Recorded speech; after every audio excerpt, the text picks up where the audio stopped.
Hello बच्चों, let's read the question. The question is which is not true with respect to the cathode rays. Cathode rays के बारे में कौन सी चीज सही नहीं है वो हमें बतानी है.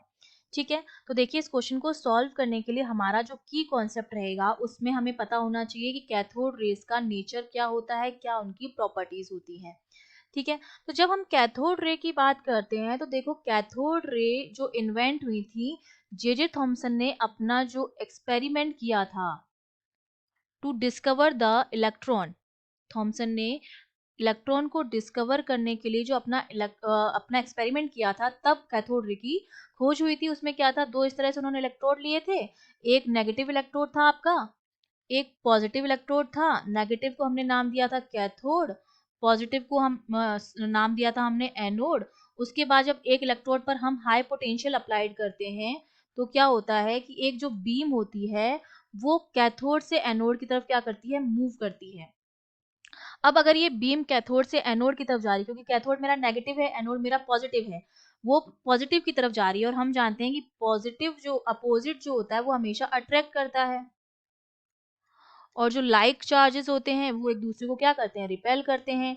अगर ये बीम कैथोड से एनोड की तरफ जा रही है, पॉजिटिव की तरफ जा रही है, इसका मतलब वो खुद कैसी होगी, नेगेटिवली चार्ज होगी, इसीलिए वो एनोड की तरफ जा रही है, अपोजिट चार्ज की तरफ जा रही है. और बाद में पता चला कि इसी बीम को बाद में नाम दिया गया कैथोड रे का. और बाद में पता चला कि जो कैथोड रे जो होती हैं वो इलेक्ट्रॉन्स की क्या होती हैं, बीम होती है, नेगेटिवली चार्ज पार्टिकल की बीम होती है, इसीलिए ये नेगेटिवली चार्ज होती हैं. तो जो पहला ऑप्शन है अ स्ट्रीम ऑफ इलेक्ट्रॉन्स वो बिल्कुल करेक्ट है इनके बारे में.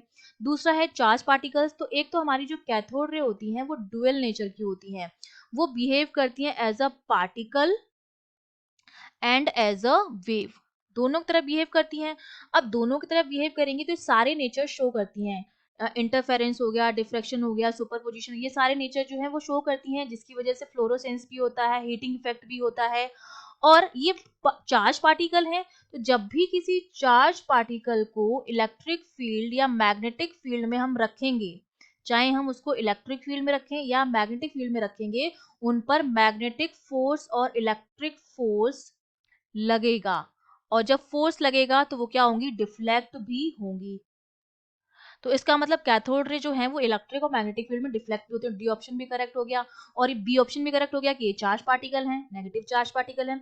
सी ऑप्शन जो है कि जो इनकी जो स्पीड होती है वो लाइट की स्पीड के बराबर होती है, ये ऑप्शन जो है वो आपका क्या हो गया, गलत हो गया. कैथोड रेज की जो स्पीड होती है वो लाइट की स्पीड जो कि 3 × 10⁸ मीटर पर सेकेंड होती है उतनी नहीं होती है. तो ये ऑप्शन हमारा क्या हो जाएगा, रॉन्ग हो जाएगा और यही हमारा क्या हो जाएगा, करेक्ट ऑप्शन हो जाएगा, क्योंकि हमें हमसे पूछा गया नॉट ट्रू.